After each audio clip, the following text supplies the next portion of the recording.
Ce podcast est destiné uniquement aux investisseurs et distributeurs professionnels.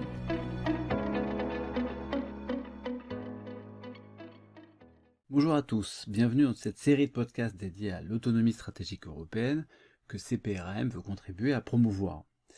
Lors de l'édition précédente, nous avons évoqué les dépendances de l'Europe sur le plan énergétique, et aujourd'hui nous allons parler des dépendances vis-à-vis des matières premières non énergétiques et non agricoles, à une époque où les tensions sur l'approvisionnement en ressources n'ont jamais été aussi élevées. Pour commencer, la première question que l'on pourrait se poser est celle de l'ampleur de ces dépendances de l'Europe vis-à-vis des matières premières non énergétiques, qui sont indispensables à l'industrie et qui constituent le premier maillon des chaînes de valeur. C'est un sujet dont se sont emparées les autorités européennes depuis un peu plus de 10 ans maintenant, et depuis 2011, la Commission européenne évalue tous les 3 ans la criticité des matières premières pour l'Union européenne.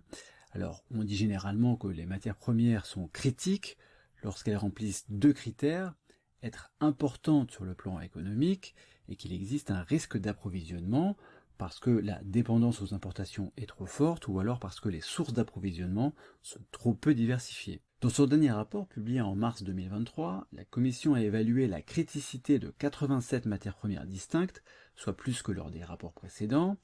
Et dans ce rapport, la Commission n'a pas travaillé que sur les matières premières critiques, mais a aussi développé le concept de matières premières stratégiques, qui n'auraient pas rempli les conditions pour être qualifiées de critiques, mais qui sont importantes pour des secteurs stratégiques comme les énergies renouvelables, le numérique, l'aérospatial et la défense.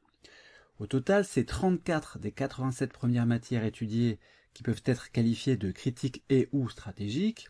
Parmi les matières premières critiques, on trouve par exemple l'antimoine, le cobalt, le lithium, les terres rares lourdes et légères ou encore le tungstène.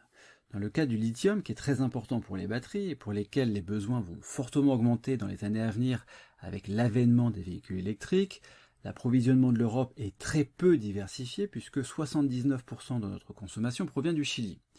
C'est encore pire pour les terres rares lourdes qui sont utilisées dans la fabrication des smartphones, des appareils photonumériques, des écrans d'ordinateur ou de télévision et pour lesquels la totalité de la consommation provient de Chine.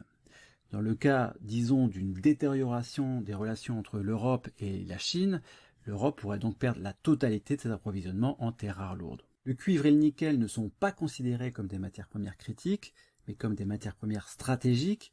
Le cuivre est utilisé en Europe en grande quantité à des fins d'électrification dans toutes les technologies stratégiques. L'offre est assez diversifiée, mais il est difficile de lui trouver un substitut étant donné ses caractéristiques électriques. Dans le cas du nickel, il y a plutôt une bonne diversification au niveau de l'extraction, mais le plus gros producteur du monde, l'Indonésie, a mis en place des restrictions à l'exportation en 2020, et il y a finalement assez peu de diversification au niveau du raffinage, ce qui peut constituer un risque pour le futur. Pour sécuriser l'économie européenne, il est donc indispensable de travailler à renforcer l'approvisionnement dans ces matières premières critiques et ou stratégiques, et c'est précisément ce à quoi s'est attelée la Commission européenne, qui a travaillé sur le Critical Raw Materials Act annoncé le 16 mars dernier. Les objectifs sont ambitieux. Pour ces matières premières critiques et ou stratégiques, l'objectif est de parvenir d'ici 2030 à au moins 10% de la consommation de l'UE provenant de l'extraction domestique, au moins 40% de la consommation provenant du raffinage domestique et au moins 15% de la consommation de l'UE provenant du recyclage. Un autre objectif est que pour chacun de ces matériaux, un pays tiers ne doit pas représenter plus de 65% de l'extraction ou du raffinage. Ça, c'est pour les objectifs. Dans les mesures proposées pour y parvenir, on trouve la simplification des procédures administratives pour les projets de minage, avec la mise en place de délais communs au sein de l'Union.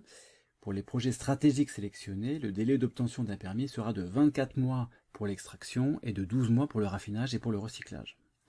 Un suivi des chaînes d'approvisionnement pour ces matières premières va être mis en place avec une collaboration étroite avec les grandes entreprises qui devront se soumettre à une sorte de stress test. Un autre pan porte sur la recherche et sur le déploiement de nouvelles technologies portant sur ces matières premières. Enfin, un volet important porte sur la circularité, avec le fait que les États membres doivent prendre des mesures au niveau national pour la collecte et le recyclage des matières premières critiques.